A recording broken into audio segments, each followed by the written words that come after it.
Okay, welcome to CheeseBorger Tries stuff, I guess. I don't know, I haven't really come up with a name. Okay, so I'm actually going to be making silicone molds of action figure parts so that I can keep using them over and over and over again when I cast them. I'm using Mold Release, Smooth On Umu 30, Part A and B. That's the silicone rubber compound. A sacrificial measuring cup. A container that's deep enough to give a good amount of space around each of your parts. I'm going to cast 2 heads and 2 shoes at a time in each compartment and then cut it in half. Something to mix with that's preferably not porous. I have like a plastic painted handle of paintbrushes. That way you can wipe them off clean pretty quickly and easily.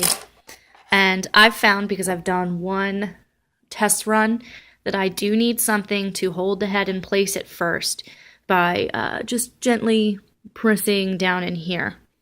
You'll also need paper towels at the ready and something in which to mix. I took this cup and cut it down because I wanted less of the rubber to get lost on the sides of the container. I found again in my test run that was a problem. That said, I guess let's get started. Okay, so I have shaken these for approximately 60 seconds each. Then you open them up. See, it even says to stir well before using. This is part A. This is part A. And you also mix it up. I find that my part A is a lot more thick, viscous than my part B. I don't know if that's always the case or if it's different per batch. I know that once you take the seal off, the metal sticky seal, the shelf life is approximately 4 months. They will harden on their own, or at least part A will. At least that's what I've read. I have not been doing this a very long time. This is only my second time pouring. I kind of got the idea that I wanted to do a series where you guys would be learning with me in this. I used to do vinyl, like urban toy customization years back, and then I kind of stopped. So I kind of have recently become very interested in action figure customization. For that, it helps if you can cast parts that you don't have to keep spending $20 on something just because you like the head or the feet. Oh, I didn't remove this, and I should have. So I'm going to do that now. Or I'm not, because it's very messy. Okay. This is why you need the paper towels at the ready, by the way. It's very messy. Okay, now I'm going to use a different brush for stirring this one. See, this one's a lot more watery than the compound A was, or part A.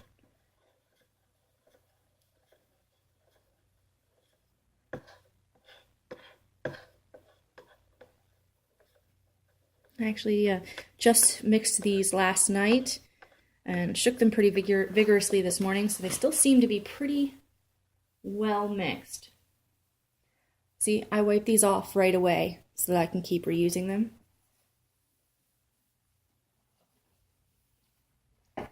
Okay, and this is the one I use to actually mix things together. Okay. Dead. Okay.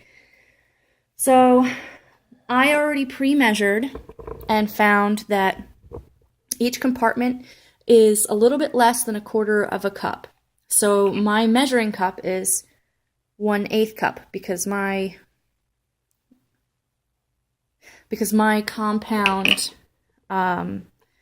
is mixed equally by volume, so I can just use 1/8 cup for both.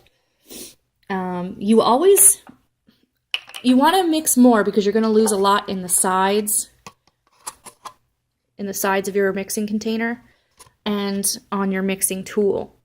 So mix more than you think you need. Okay. So, sorry, I have to do a little finagling. Ugh. Sorry, guys. Okay. Pour over your container.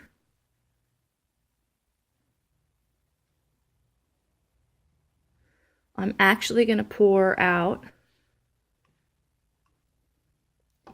a 1/4 cup each now.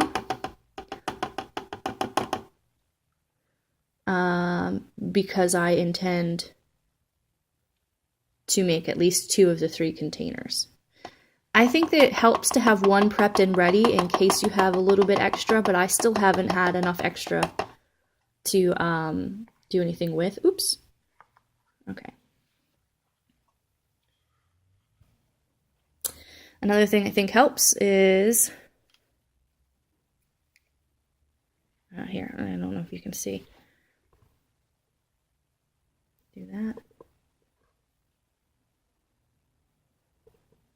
Oh. And it'll keep drizzling. I did get some on the table. So, here's the next paper towel. There we go. It helps to do this on a surface that doesn't matter much to you. But if you clean up quickly, it doesn't seem to be a problem. Don't get it on fabric, though. To my knowledge, there's not much you can do once it's on fabric. Okay. So, now we take and open this. Okay.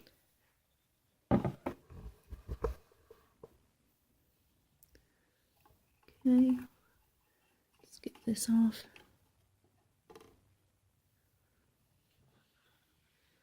This isn't going to pour quite as nicely. So there's going to be extra. Now the pot life is about 30 minutes on this particular product.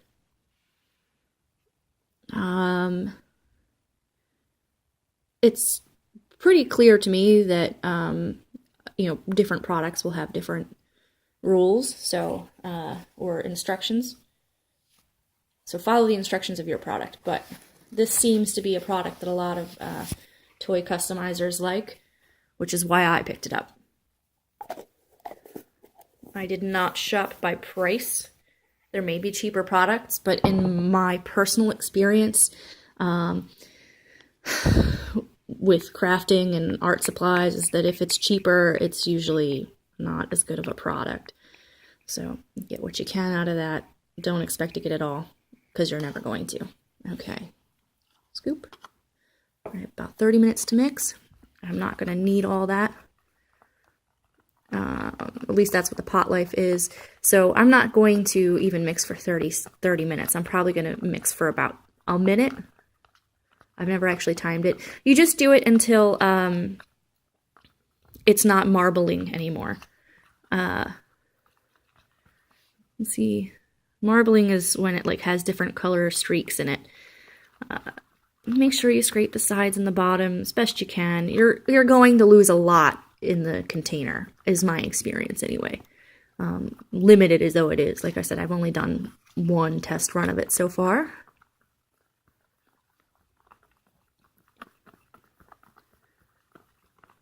And when you mix, you are going to make air bubbles, which is another thing that you have to be vigilant about with these.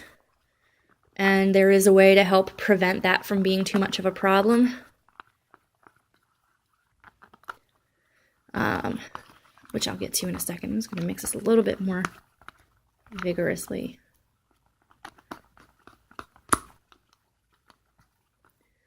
That's pretty good. I'm pretty satisfied with that. So I'm going to wipe off the sides a bit. Oh, see, I drizzled. Okay. Now, what you do next is if you're like me and whatever you're doing to stick them to the bottom isn't adhering too well. Let's see, I'm gonna actually put you guys to the side. That might do it. Okay, so see there's all these bubbles in there. Can you see that? Yeah, all those bubbles. You don't want those in your mold, so when you pour, I'm going to hold the head in place. When you pour, you start in the corner and you make a ribbon.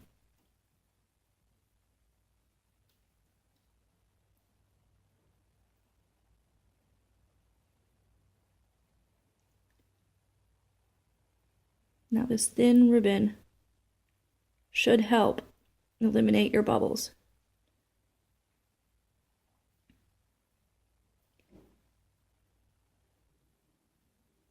It won't get rid of all of them though, in my experience. Again, limited, but it does require an extra step, and I'll show you what that extra step is once I'm done pouring. I just want this stuff here. I've made some messes already. Okay, so what you do to get rid of the bubbles. Remember this?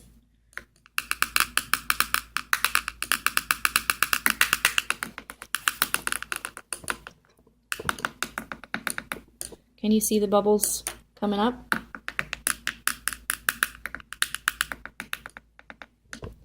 You're very... Oh no! Oh my god. Whew. Alrighty, so don't do that. Don't ever do that.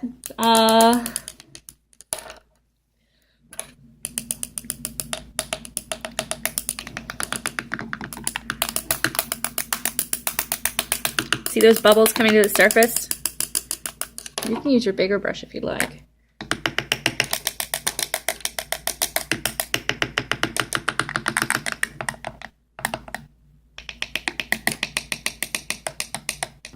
You tap it and you vibrate it, the bubbles can come up. See this bump right here? Let me see, right back there. That's one of the loose heads. That's that one loose head. See, whatever I'm adhering them to the bottom with isn't strong enough. So you let it sit after you're done tapping the bubbles out. I've given up on this compartment here. You let it sit for, I want to say like 6 hours-ish. It could be more if you have like a thicker area. It also will cast quicker if it's warmer and slower if it's cooler. It's supposed to be done at 73 degrees. I'm cheap. I don't ever heat my house at that much. So last night I cast them at about 65 degrees, or molded them at 65 degrees. And it came out pretty well. I left it just overnight. Oh, God, that really is bumming me out, you guys. It's bumming me out. What a bummer. Let me see if I can show you the underside. Okay. So, if we look at it, okay. Do you see those white dots? That's where the Sculpey is. That's holding the items down. And you see how there's nothing in this middle compartment here? That's because when I poured the silicone, it moved the items around. So, it's not good. Just hope. Can sheer force of will accomplish things in this world? Because that's what I'm counting on. Alright, so I was able to get these two out. I haven't tried this one yet. I got this one out. Remember, this was the one that didn't appear to have any mistakes. I've already popped it out. I flipped it over. I found the halfway point between the two circles and separated that with one of these, they're like clay cutting knives, very sharp. So I separated them there. This was the one where the head started floating around. There's the underside. I did manage to get one head to kind of find the bottom of the mold, and it was, surprisingly enough, it was the one in the back. All right, so what you do is, remember I said I used the curved edge as the back. So provided this head didn't turn around completely while it was floating, I should be able to get a pretty clean removal. You're going to only touch the head with the tip of your knife gently. You're not going to push into the head. And you want to cut in a zigzag. Move everything a little bit. Okay. Come to the other side.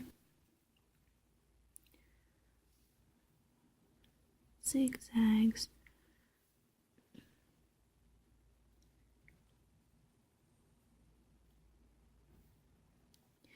The zigzags are so that the thing will lock closed better.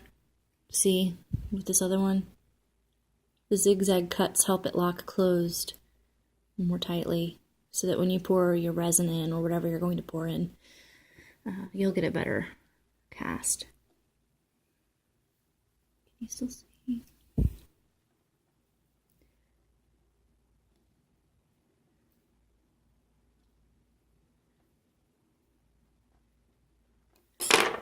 Let's see if that'll do it. Okay, that might be enough to get that head out, so let's see. There we go. And minimal damage, if any, to the head. So maybe we can get a little bit of an advanced show on what this is going to look like. That should be the back of the head. That looks pretty nice. Right, got a little bit of my clay in there. This should be the front of the head. Yeah, that looks like it's going to be really nice.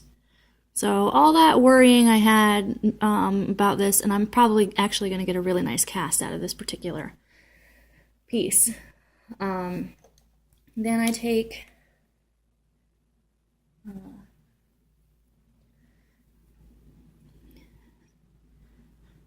HS. I wrote where there's not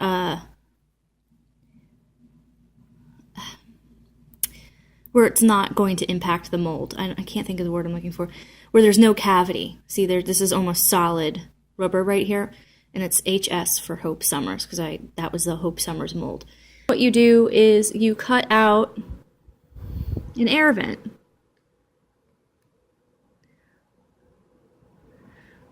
Try not to cut yourself. I haven't cut myself yet today, so I'm probably going to do it doing this. Nope, didn't stab myself. That's good. Okay. I don't know how much you're able to see here. You just cut this little tiny vent. If you're very careful, you can get it done nicely. If you're not so careful, you'll end up just making everything worse. But this air vent will help avoid bubbles when you're casting your resin, or I mean, you could be using wax. I don't know. I'm not going to use wax. I'm going to use resin. I'll probably make that bigger, but that's essentially how you do it. You need an air vent. At least one. It'd be better to have two, but I just don't. It's all up against the side. I'm not going to be able to get another one over there. But there we have it.